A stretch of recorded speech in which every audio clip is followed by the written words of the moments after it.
Welcome everyone to GamerMeld. Before we get started, if you're looking to build a PC, look no further than today's sponsor, Bowser Custom PC.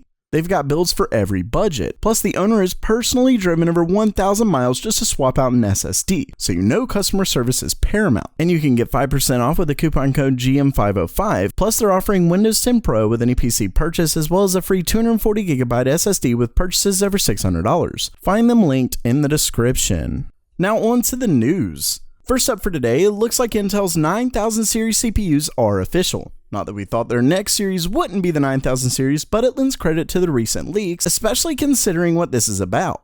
The news was revealed by a pretty large motherboard partner, MSI, in a now taken down blog post. Fortunately, I did see it yesterday, so I can verify it was there, and we have some screenshots of the information. Of course, while it may have been posted by mistake, there's little doubt the information is correct.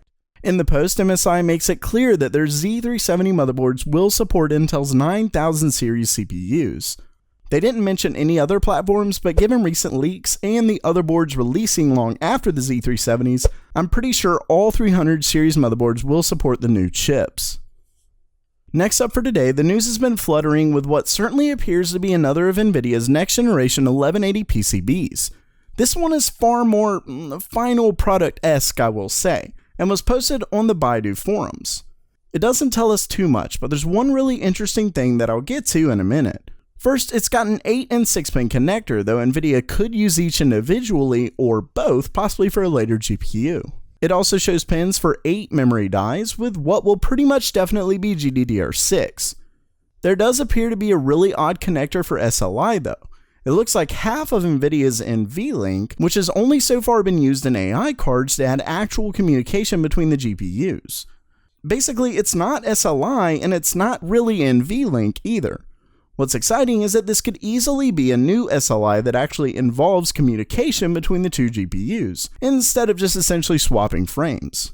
That would mean RAM could be multiplied along with processor power when combining GPUs. For those who don't know, both SLI and Crossfire use only a single GPU's RAM and just copy it between the two.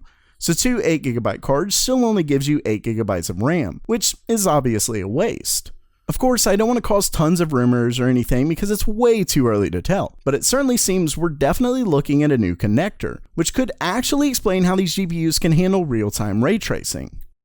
Speaking of ray tracing, Nvidia is touting a new anti-aliasing tech that looks pretty great. It's called Adaptive Temporal Anti-Aliasing, or ATAT.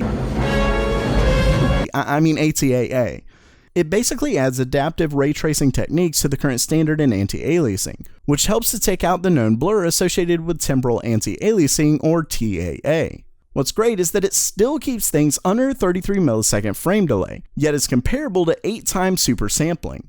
Basically, we can maybe say goodbye to those jaggies for good very soon. Lastly, Video Cards has shared with us 2nd generation Threadripper's new box, and it looks incredible. I mean, seriously, look at that. Okay, discussing a processor's box isn't usually at the top of my to-do list, but AMD clearly worked hard to showcase last year's Threadripper series, and this year is no different. There's double the cores, so obviously they've got to up that box design. So while that does it for today, what did you think of the news? Excited for Intel's next generation CPUs? Also, don't forget to check out Bowser Custom PC. And as always, have a great day.